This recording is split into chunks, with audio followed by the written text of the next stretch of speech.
as long as you make people happy and everybody's having fun, then you're doing a great job. Who you think you're talking to? I have 6 years of Jaime Arôxa. I'm the one who taught you everything. Whatever you think elegance is, probably is related to the old school idea of elegance with the posture and the movement of the arms and the movement of the head, all these things. Sometimes it was an elegance with an edge of arrogance. The fact that other people got an opportunity before me, it was because they had something that you don't. But you have something that they don't, and I see it. They would present the dance and teach the dance as this magical place where there is a permission for you to become someone else that you would like to become. I wasn't doing all of this because I was a dancer. I was doing that because any time that I was not dancing, I was isolated and alone because I always felt like I'm too shy to talk to anybody. So seeing the dance or teaching the dance from the human aspect of it by awakening life in people again and providing them with a place where they can be something that they don't normally are outside. Life was happy because in the dance school, I felt safe. Dance maybe was a tool at that time, and it's still a tool today, but the life improvement that I got from dance was because the dance community taught me how to be a good person, how to feel confident.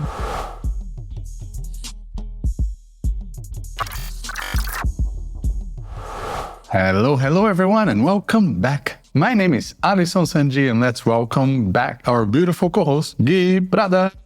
Hello, Alisson. Hello, everybody. Welcome back.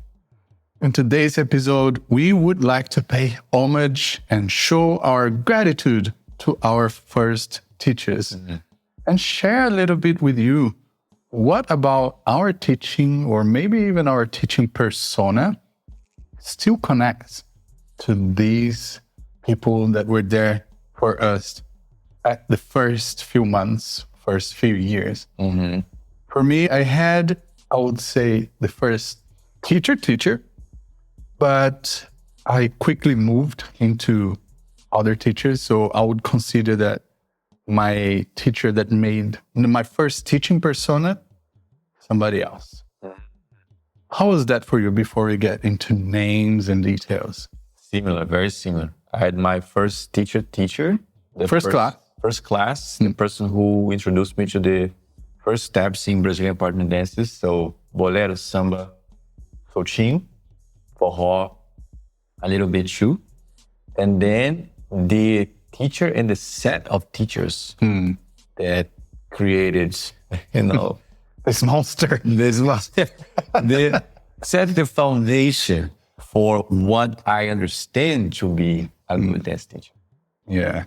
Well, so for me, the first teacher that I had was called Priscila Bernaca.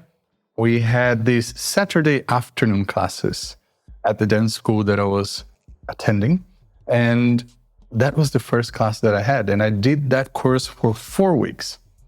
And then I got a spot as a Bolsista.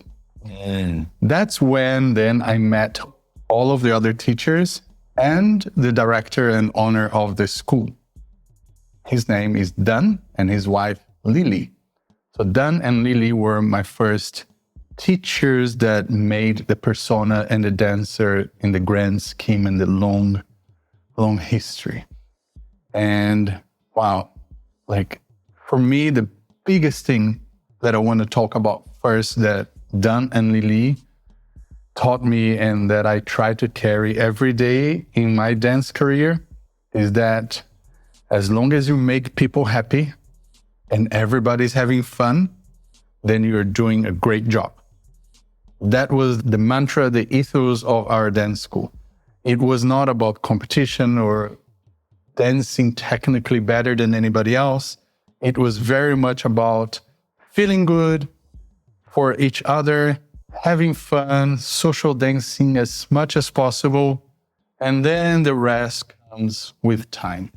So getting better was like a thing that happens to, maybe might happen to you, or even if you don't get to that level, it's fine because you're still gonna be a great dancer.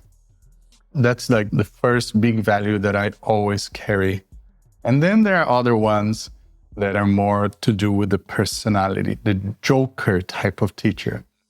Because Dan and Lily, they had this relationship and partnership and kind of like a talk show that sometimes was comedy, sometimes was drama. They made the class, every class, so different from each other. And the human interaction between them and the students was very much like we're a family here. Mm. There were no dance teacher in the room. I think that's the second one. How about you, Gui? What was your first and second?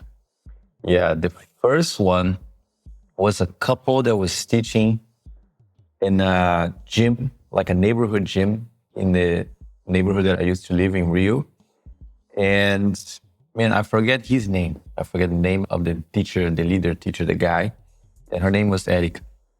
And she introduced me to the first steps, and I did for a little while. But it was my first year of high school. It was 2004. First year of high school. So I couldn't keep going for very long. So it was very on and off. And then at a certain point, they got in a fight.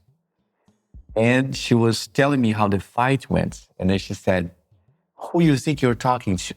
I have 6 years of Jaime Arôxa. I'm the one who taught you everything. She was telling me what she told him. And then I said, what is Jaime Arôxa? What is this thing?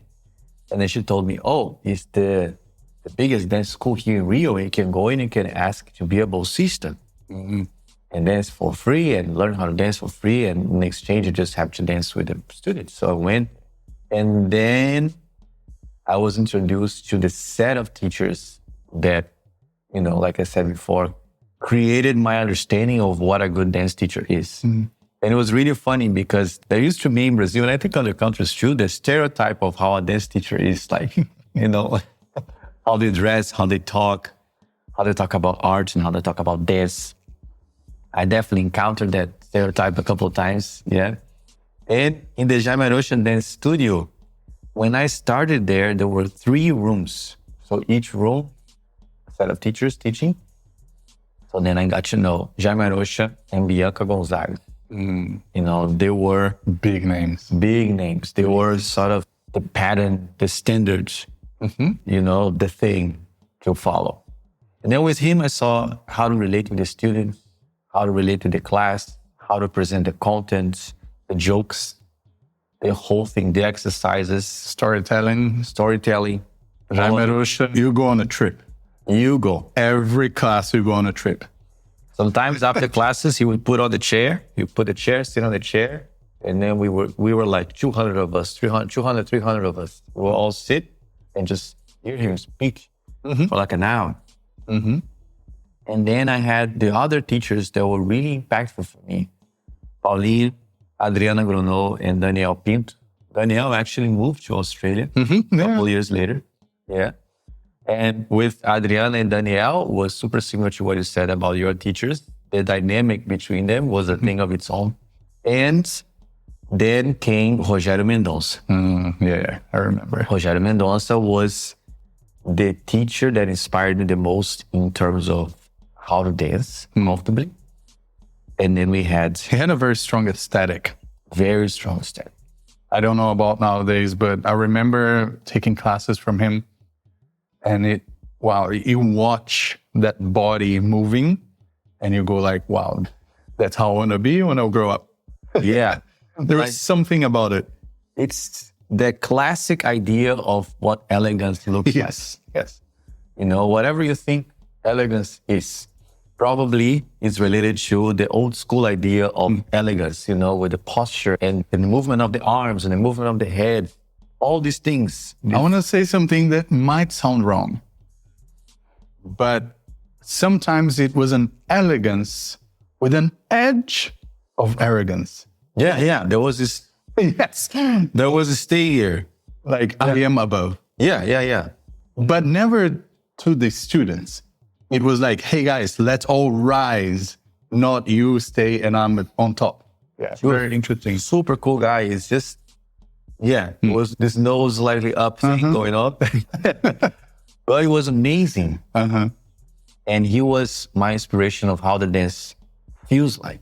And relationship with the students, it was more Jaime, it was more Adriana, Paulinho. They had a really personal relation with the students. They would go and hang out with them afterwards. They knew them by their names, knew information about how their life is going. They would hang out together, go to places together. Like you said, the dance class felt like a gathering of friends. And that was really, really cool. Like, informed a lot. And other inspirations, Guilherme Pimentel, tango inspiration. And he was very calm, was super calm. Is that a Guilherme thing? Yes. People would joke because I think he's also left-handed. And we were both into tango and he was very calm. And that was very attractive feature of him. You would be like waiting for him to do something, to say something, but he was just very calm over there. And Érico Veríssimo, which was the classic, very highly sociable guy, like very interactive. And all the teachers at Jaime Arôxa, they had a very similar quality when they liked you. When they liked you. They had a very similar thing, which would be in class, everybody's doing the thing of the class, but then they would come to you and said, try this other thing. Can you try this other way here? Then they would show you something and you would feel very excited. You feel so special. You would feel so special. The chosen one. I'm the chosen one. Oh my God. I'm the favorite child. They give me this extra little step here. Oh my God, it felt so good. And it was like being approved by your leader, being approved by the person you look up to. So all of these guys created my persona as a dance teacher, as the leader. And the followers, Paulinho, Adriana, Bianca, Drica, Evandra, my first Zouk teacher, they created almost like the idea that I have of what a powerful follower looks like. Also tapping into this classic idea of elegance with this very strong understanding of who they are, and very strong personality, a very strong dance personality. Paulinha would teach by herself. Adriana would teach by herself. And they could lead, they could follow. And they had a very distinct power that I associate with, that's how a good follower teacher looks like. And it still is, actually. It still is. And then I moved to other schools and then I have more people to talk to. So it's a lot of them. But for you, who was your main or group of leader teachers, baseline and follower teachers that you still see as the core essence of what they are, of what it should be, I think on the first stage of my dancing life, which was just a student and then Bolsista, and started assisting, I would say Dan, Nelly, and Val. Val is somebody that I didn't mention yet. Val was another teacher in that school, one of the teachers from the very beginning. And I think she had this sort of Rogério Mendonça aesthetic, but she was like a mother. And that to me was very comforting because I always felt like I was not the dancer. I was not the one who's ever going to make it. But Val always helped me. When I was struggling in class or any moment in a choreography or anything like that. And she was actually the one that gave me the first opportunity to assist in class. Because I was waiting for an opportunity for a long time and it was never coming. And then Val was like, hey, I want to give you this opportunity. Would you be happy with this? And I'm like, oh my God, yes.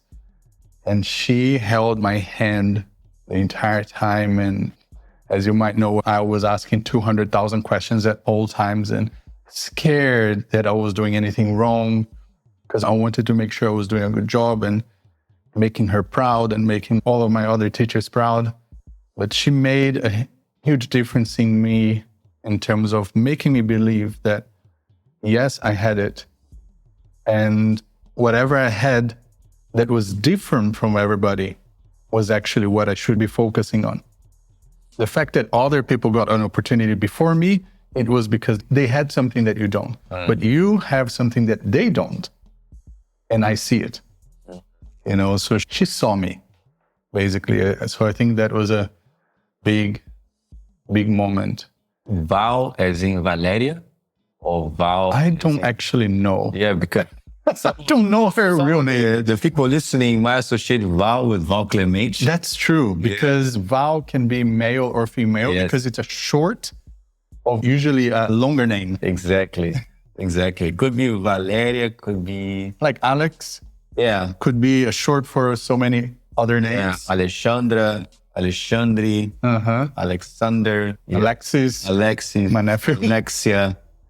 So Alex is one of those that can be for a guy or a girl. So Val, female teacher, but a leader and a follower. And now that I come to think about it, I don't think anybody else in the school at that point was leading and following as a teacher. And I remember that from day one, I wanted to follow and lead all the time. And it was very not common. Back then, you stick to your role based on gender. Exactly. Very much, guys. We're talking about Brazil, and we've said this before to you. And even in 2026, Brazil is not the get naked carnival place in every level of society and every corner of the country, okay? So I was in this smaller town, not in the big city of São Paulo. And I remember that Val would help me when I wanted to follow, when I wanted to lead. But most of the other teachers wouldn't let me in class. They just wouldn't let me, or in the social, they would kind of go like, hey, Alisson, why are you following? There's so many followers sitting down. Go and ask them. I'm like, yeah, well, you know, I've been doing that for the last 2 hours. I just wanted to have one dance. So yeah, I didn't think about it before, about how Val was very instrumental in my dance. And one thing that I remembered before, when you were speaking about your experience before Jaime Arôxa, is something that I don't think I've ever talked about. Ever. No podcast, no class, no ever. So this is something that nobody, and not even my family probably knows. But when I was like a few years before I started dancing, which I started dancing in 2002, 2003, I think back in 1999 or something, I was probably around 10, 12, something like that. I was born in 1988. There was a community center near my house that they had dance classes. They had dance classes. I don't know how, but I remember that I started, how can I say, sneakily entering those dance classes. I never asked anybody. I never signed up. I just showed up. Because it was community center. It was like, I don't know, 40, 50 couples. It was a huge thing. And then like, I was a little sneaky. I will confess, guys. I would be there before the class start, but I would be like hiding somewhere. And then once the warm-up starts, I come out and I join the class. As if nobody noticed. And then before the class finishes, I run. And I did that for many months. Informal Bolsista. Informal, yeah. I was like a Bolsista, a trainee, but nobody ever gave me the position. I was helping, you know, I was a leader helping. But it was just because I really don't have a good memory of why I started, but I liked it and I continued to go. But my parents at the time, they just couldn't afford anything. So like, I remember asking them that I wanted to join, and they're like, look, I'm sorry, we cannot afford that. And I'm like, well, I guess I just have to keep going the way I'm going. But then there was one day that the teachers came to me in the middle of the class and asked me, hey, before the end of the class, before you go, can we have a chat? And then I never went back. Later, many years later, I actually had a thought. Maybe they wanted me to be a bolsista. Yeah. And because I was so scared that I was doing the wrong thing, I felt shamed. I felt like, oh my God, I shouldn't have done this. I'm never coming back. I'm wrong. And I didn't come back. But that could have been my first Bolsista position. Officially. After a few months of being an official Bolsista. Look, I was like 10 years old or something. So I think they were just looking at like, who is this lost child in the classroom? They probably spent a few months investigating if anybody brought me. Because they were all like 40 plus, 40, 50 plus. So I think there must be some like months of investigation. Am I the son, the child of the adopted of anybody? And then once they realize, no, this guy is just some lost child. Yeah. And then many years went by and then I started dancing again, which is another story that I've told you here, guys. So I'm not going to go back there. But yeah, I don't know. I just wanted to share that for the first time ever in my life. Wow. I don't think anybody ever heard that story. Oh, so very dark secret sneaking in the cultural center. Yeah, it was a cultural center near my house where they had fitness classes, dance classes. They had a swimming pool. Like a Senai Feshk of sorts. Yeah. Because in Brazil, we have this system, or we have these institutions where you can go to learn arts and crafts and things for cheap. Or Government subsidized. It's a government program.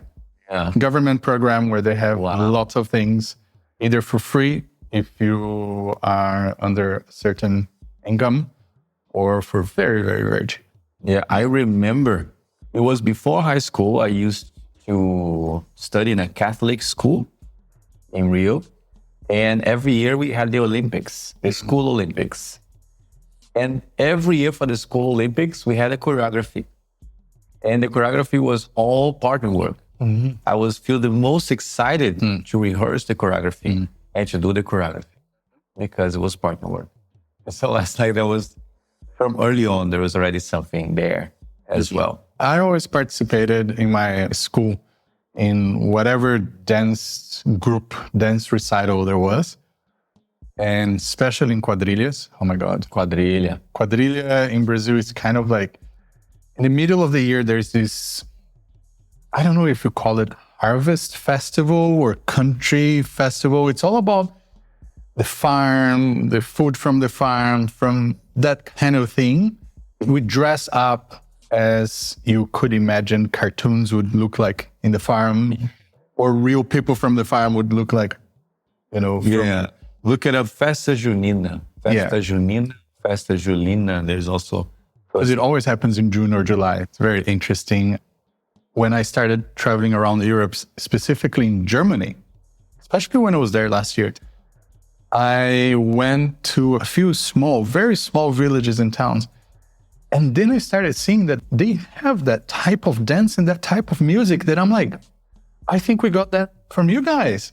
Yeah, I think it's related to the religious calendar, and some of the saints are celebrated around that time of the year. Because they had like the music with accordion, the acoustic guitar, and the rhythm was like... And the dress, very much like farm style, the food. And I'm like, this is German Festa Junina. But I'm pretty sure you guys did that before us. So I'm going to say we have a Brazilian version of the German one. It's like Carnival. We have our Carnival, but then you have the Carnival in Venice, for example, with the masks and everything. It's similar party for connected to the religious calendar. But Festa Junina, also a moment to party dance. It's like a folk dance mixed with line dancing, where you have this little choreography and you just keep looping it. It's really fun. It's really, really cool. And that's the cool thing about growing up in Brazil in the 90s, in the 2000s. There was that going on for us growing up. And before high school, in high school. Because there was no computer, no internet, no nothing. So you either do something with your body and your brain, or outside and all these things. Getting hurt. Yes. But one thing that I later in my life realized was that I wasn't doing all of this because I was a dancer or because dancing was my thing. But I was doing that because any time that I was not dancing or in a dancing formation or a dance class or a rehearsal, I was isolated and alone because I always felt like I'm too shy to talk to anybody. So dancing was already my way to not be shy or to connect with people or to talk to people and go like, hey, what are we doing here? What are we doing there? But then as soon as rehearsal is over, I kid you not, guys, I didn't even hang out with anybody. Rehearsal was over and it was like, okay, back to not talking to people until next rehearsal. I would leave, not hang out, not go and see somebody, go to somebody's house and watch TV, like what kids at that time would do. No, it was always like isolation, back to isolation. And that's perhaps the thing that I got most inspired by my first teachers, especially at the studio, in Jaime Arôxa studio, is because you could see that they would present the dance and teach the dance as this place, this magical place where there is a permission for you to become someone else that you would like to become. So there is all the framework for you to become someone who connects, become someone who interacts, become someone who moves, detached from your normal self. Yeah, so Jaime used to have this thing in class. He would say, normal person, special person. Normal person, special person. And both of them had a body. There's a different body. So the special person, he was more, more confident because their ears and their shoulders were further away. They were special because they walked in the world looking to people in the eye, not looking down. So we would do these things. So it was very inspirational to me to see, especially because the students that would come to class, they're normally older ladies and widows and retired and all of that. And the classroom being the place where they could be something special again. While in society, they will be overlooked or they will be alone at home, So seeing the dance or teaching the dance from the human aspect of it by awakening life in people again and providing them with a place where they can be something that they don't normally are outside. This was one of the things that inspired me the most by watching them teach. So presenting the dance like that, relating to the students in the way they used to relate, and presenting what is the standards of a good dance teacher. My standard of a good dance teacher still comes back to them. Not only because of how they teach, but how it is to watch them dance and how it feels like to dance with them and how it feels like to be in their presence. All of that, it's still very much alive in me as the mountain to climb. I think it was very similar to me that the dance school, once I became part of the team and I was doing the Bolsista role and being part of pretty much everything, guys, I never left the dance school. I was in high school at that time, and right after my classes finished, I would go to the dance school. Classes wouldn't start until 6:30 p.m. My high school finished by like 12, okay? So from 12 p.m., I go home, I eat, and then I go to the dance school. And I just hang out there because that was my safe space. Sometimes they would be rehearsing, choreographing, maybe doing something. Other times I was just there with the receptionist because there was a receptionist all day, just in case somebody walks in and say, hey, can I sign up for a dance class? I was just there. Doesn't matter. If nothing was happening in my life that I had to be somewhere, I was in the dance school. Monday to Monday, Saturday, Sunday, all night. Sometimes I would actually sleep there because the party would finish Saturday night, 4 a.m. And every Sunday, 8 a.m. we had the team training.